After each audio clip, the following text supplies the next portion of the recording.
or the Colts. I won't call them worse, but they're no better.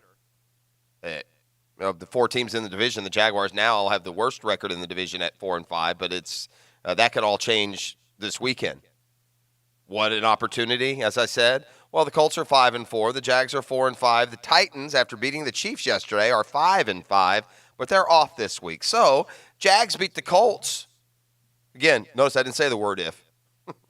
Jags beat the Colts, and they're going to be in good shape. They'll be 5-5, and then going to the 5-5 Titans the next week. You could argue this is the 2-week window that's going to either open or shut the door.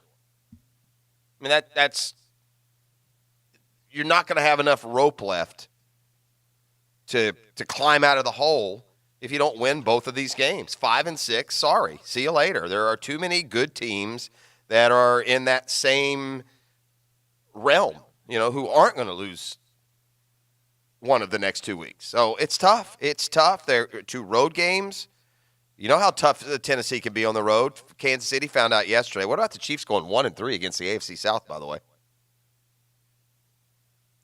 But the trip to Indy, you ought to have a little bit more confidence after watching just how bad the Colts were yesterday. Of course, that was with Brian Hoyer, who proved why he's only a backup all these years. Yeah, he played good the week before and helped the Colts, but yesterday he was terrible against Miami. And, the Dolphins play hard. We've been saying that since the beginning of the year, even when they were getting blown out.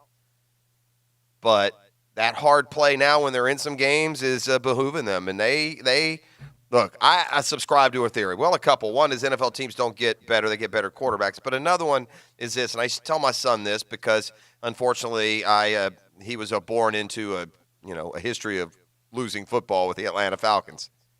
And so luckily, the Falcons got good during his lifespan, but there's also this when it comes to the NFL. It seems like so many of the games are close.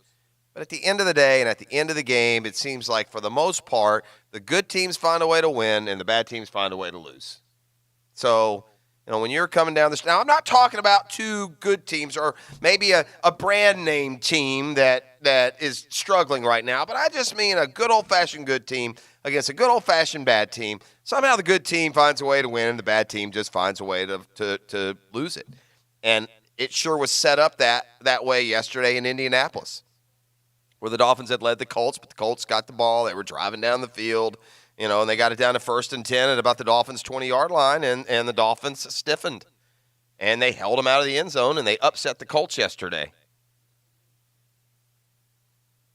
Jaguars' back-to-back trips at Indianapolis and Tennessee haven't gone well through the years. Not necessarily those 2 specifically, but in the last 8 years, the Jaguars have had back-to-back AFC South games 12 times.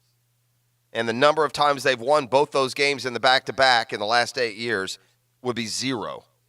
So if the Jaguars are, I just said if, but this is not about winning. This is just a supposed if they're going to get back in the race. So I'm not meaning if they beat them, then they are. But if the race is there to be gotten into, you're going to have to win both of these games. And you can't win them both if you don't first win the game against the Colts. What an awful loss, though, yesterday for Indianapolis. They're really going to have to rally and respond.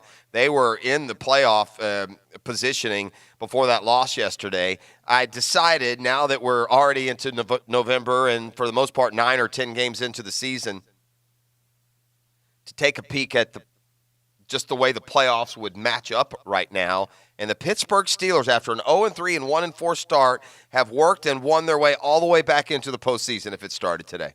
Isn't that something? Steelers at 5-4. Bills lost yesterday at Cleveland. They're 6-3. Chiefs hanging on, but barely, as the AFC West leaders. They're 6-4.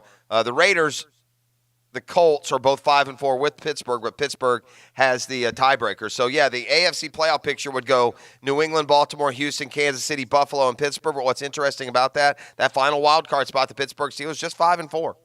That's a whopping 1 game ahead of the Jaguars. And over on the NFC side, when you can explain how the 7-1 Saints lost to the 7-1 Falcons yesterday, I watched every minute of the game, but I still need you to explain it to me. So if you can, go ahead and give us a call. The NFC is a lot better than the AFC this year by record.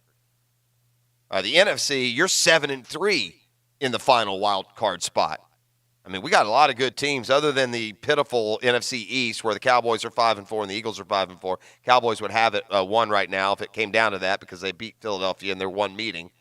But 49ers hosting Seattle tonight, they're 8-0. Seahawks are in the wild card spot at 7-2. But Green Bay's 8-2, New Orleans 7-2, Seattle 7-2, Minnesota 7-3. The Rams would not be in the playoffs if they started today. The Rams 5-4, the Chiefs 5-4. You just don't automatically move from one season to the next with the same success. That's for sure. Okay, we will chalk up the 10-minute drill for you next. Hit some of the other headlines from around the sports world this weekend. We got Breakfast with Pacelli coming up bottom of the hour and much more on our plate here today. It's the Monday Morning Quarterback, divorcemenonly.com. Now, Downtime with Dan on 1010XL. Brought to you by Ameris Bank. Our look is changing, but our commitment to you remains fierce. Learn more at amerisbank.com/new look. Okay, hopefully you enjoyed your non-Jaguars weekend. Now we gear up and get back to work. And, man, starts right off the rip with a tough one at Indianapolis. Tough, but important. As important as they are on the schedule. The next two road trips to Indy, to Nashville. Wins must have. Why? You're 4-5 and other teams are winning football games. So you better find a way to get 2 victories if you're thinking about the postseason. Mathematically, are you out? No. But come on, man. You lose these games in the division, forget about it. After 11 games, if you're not 6-5, you're in all likelihood not going to the postseason. So you can forget about it for the Jags in 2019. They have to win when they go to Indianapolis and when they go to Nashville. If they do, things get interesting. At Ameris Bank, we didn't become bankers so we could tell you no. We chose this profession because we knew we could make a difference. That's one thing all Ameris bankers have in common: a determination to get you what you need when you need it.